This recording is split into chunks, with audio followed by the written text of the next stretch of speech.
The stale scent of cheap air freshener and old coffee hung in the car, a familiar perfume for my late-night drives. But tonight, it was laced with something else, the sharp, metallic tang of fear. My knuckles were white on the steering wheel, gripping it like it was the only solid thing in a world that had just tilted off its axis. In the rearview mirror, the pair of headlights remained, a relentless, unblinking set of eyes. They were my father's eyes, and he was one green light away from discovering that his only daughter, his straightest student, his good girl, was living a life of elaborate, calculated lies. It all started, as these things often do, not with a bang, but with a quiet, digital whisper. My name is Chloe. I was 19, a sophomore in college, living at home to save money. My life was a neatly color-coded planner. Classes, study groups, my part-time job at the campus library, and weekends spent with my high school sweetheart, Mark. Mark was safe. Mark was predictable. He was the kind of guy who planned date nights 6 months in advance and thought spicy salsa was a culinary adventure. My father, a stern and principled man named Robert, adored him. "That boy has his head on straight," he'd say, clapping Mark on the shoulder.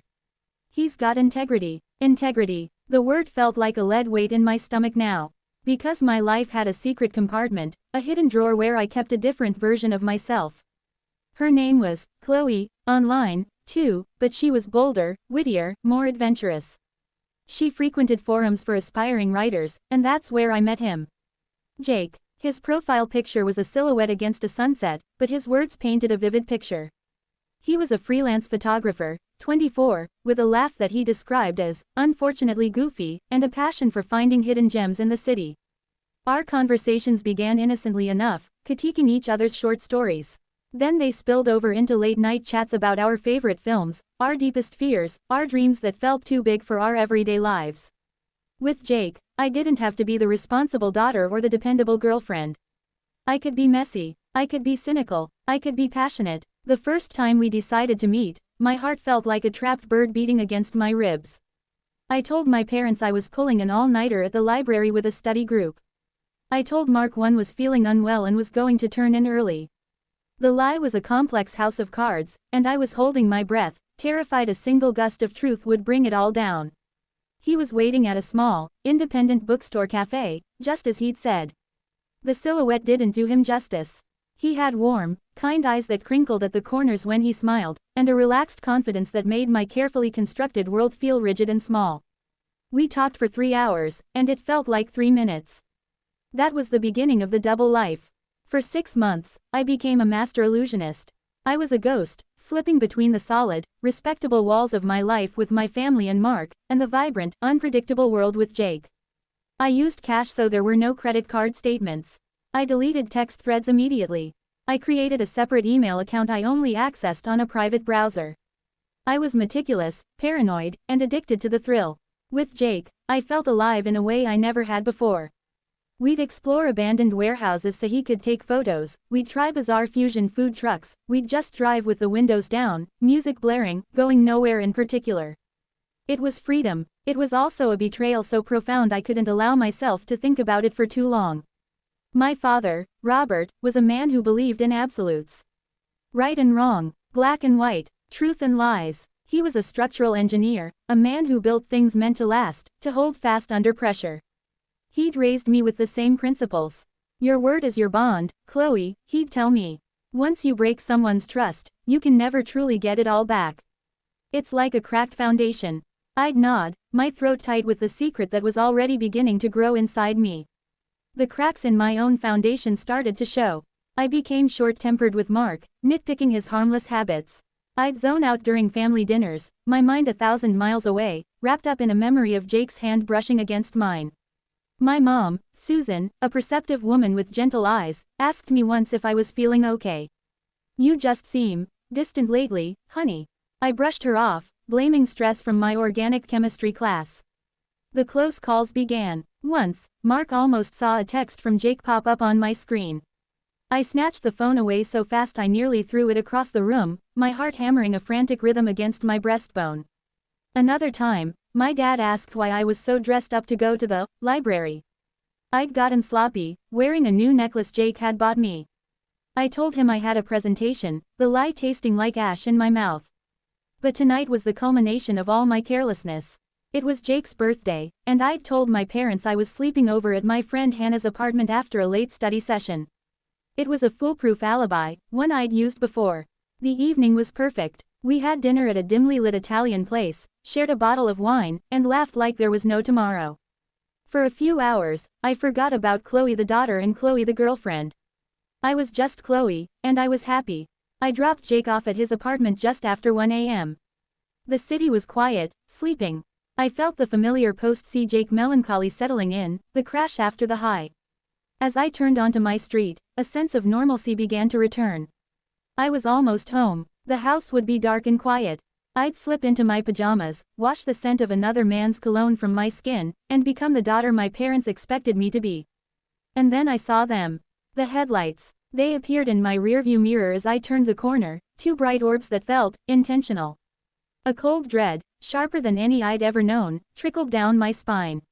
It was too late for a neighbor to be coming home. I drove a little slower, my turn signal clicking obnoxiously loud in the silent car as I approached my house. The car behind me slowed too. It didn't pass. It just stayed there, a predator pacing its prey. I pulled into our driveway, my hands trembling so badly I could barely grip the wheel. The car behind me didn't drive past. It slowed to a crawl, and then, with a terrible, final certainty, it turned into the driveway behind me, blocking me in.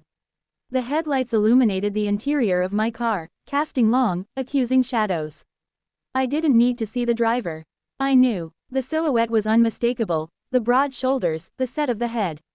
It was my father's SUV. Time seemed to slow, stretching each second into an eternity.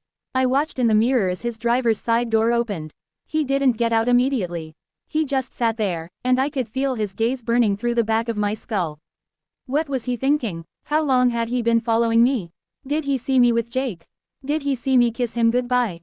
My mind raced, a frantic hamster on a wheel, searching for an escape hatch that didn't exist. Hannah's sick, I was getting her medicine. My car broke down, a friend gave me a ride. Every lie was flimsier than the last, transparent and pathetic. The truth was a boulder, crushing me in my seat. Finally, he emerged. He moved slowly, deliberately. He wasn't in his pajamas. He was still wearing his work pants and a sweater, as if he'd been waiting up. He walked past my car door and stopped at the front passenger side, tapping on the window with one knuckle. The sound was like a gunshot in the quiet night. I took a deep, shuddering breath, my entire life flashing before my eyes, not the happy memories but the lies. The countless lies. I pressed the button, and the window slid down with a quiet hum. The look on his face shattered me. It wasn't just anger. It was a deep, profound disappointment. It was the look of a man who had just watched something he'd spent a lifetime building collapse into rubble.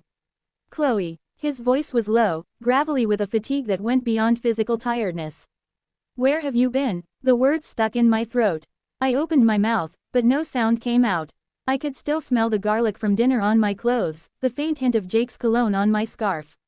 The evidence was all over me. I was at Hannah's, I whispered, my voice trembling.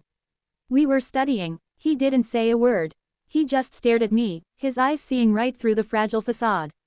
He leaned down slightly, his gaze sweeping over me, the cashmere sweater Jake had bought me, the silver necklace, the faint smudge of lipstick I'd forgotten to wipe off.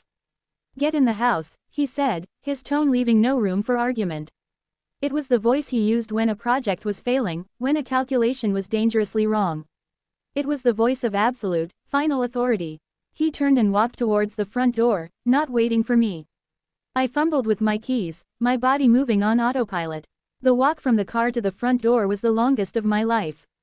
Each step felt like I was wading through cement. The porch light was on, a single, harsh bulb that felt like an interrogator's lamp. He was waiting for me in the living room. He hadn't turned on any other lights, so the room was cast in long, distorted shadows from the streetlights outside.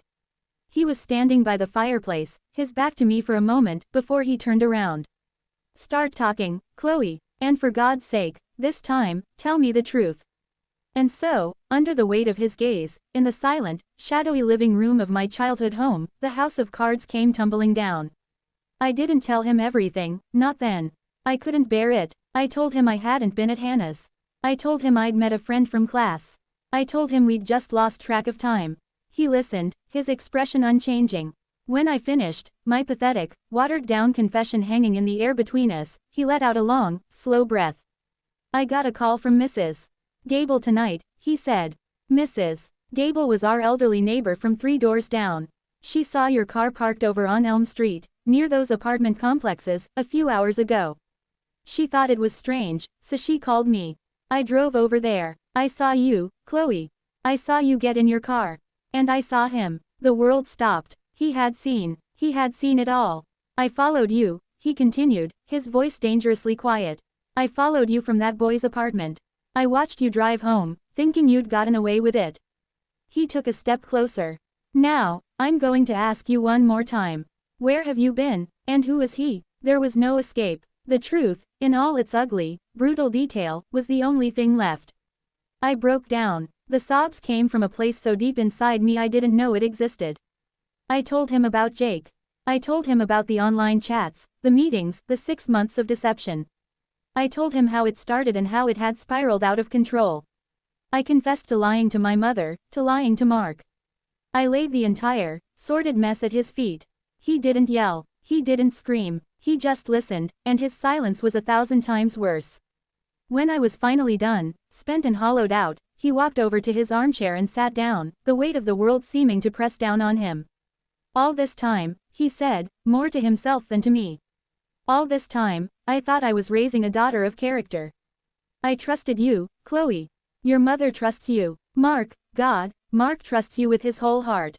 He looked up at me, and the pain in his eyes was a physical blow. Do you have any idea what you've done? It's not just the lies. It's the person you chose to become to tell them. He stood up again, the moment of vulnerability gone, replaced by a grim resolve. You will call Mark tomorrow. You will tell him everything. And you will end whatever this is with that Jake. You will give me your phone, your laptop. Your life, as you know it, is over. You will go to school and you will come straight home. There will be no friends, no car, no freedom until I can be sure that the daughter I raised is still in there somewhere. He walked out of the room, leaving me alone in the dark. I heard his heavy footsteps on the stairs, then the soft click of his bedroom door closing. I was alone. The silence in the house was deafening, a judgment in itself. I didn't sleep that night. I sat on the living room couch, watching the sky slowly lighten from black to deep blue to a pale, sickly gray. The guilt was a living thing, gnawing at me from the inside. I thought about Mark, his kind, trusting face. I thought about my mom, who would be devastated not just by the infidelity, but by the betrayal of her own daughter. I thought about Jake, and the strange, bittersweet ache I felt for him was now tainted with shame. The following days were a waking nightmare. The conversation with Mark was the most difficult thing I have ever had to do. Hearing his voice break on the other end of the phone was a punishment I knew I deserved. My mother cried, her disappointment a quiet, aching presence in the house. The walls of my home, once a place of comfort, now felt like a prison, and I was the architect of my own incarceration. My father was true to his word. My digital life was severed. My movements were monitored. The relationship with Jake ended with a short, painful phone call under my father's supervision. The freedom I had so cherished was gone. But in its place, something else began to grow. It was slow, and it was painful. It was the process of rebuilding. My father, in his own stern way, didn't just punish me. He started to talk to me. Not lectures, but conversations. He asked me why. He asked me what was missing in my life that I felt I needed to find it in such a destructive way. We began the long, arduous task of repairing the cracked foundation. It's been a year since that night. The headlights in my rearview mirror are a memory that still haunts me, a ghost I carry with me. Things with my father are different. The blind trust is gone, and it may never fully return. But there is a new respect. He saw me at my worst, and he didn't disown me. He held me accountable, and in doing so, he showed me what real integrity looks like. It's not about being perfect. It's about owning your mistakes, facing the consequences, and doing the hard work to become a better person. I'm still living at home. I'm still piecing my life back together. Some days are hard. The shame still washes over me at unexpected moments. But I am learning to live with the consequences of my choices. I am learning that the thrill of a secret is a cheap substitute for the peace of a clear conscience. And I am forever aware that we are all just one step, one bad decision, one moment of weakness, away from being caught by the people we love the most, and from having to face the person we have chosen to become.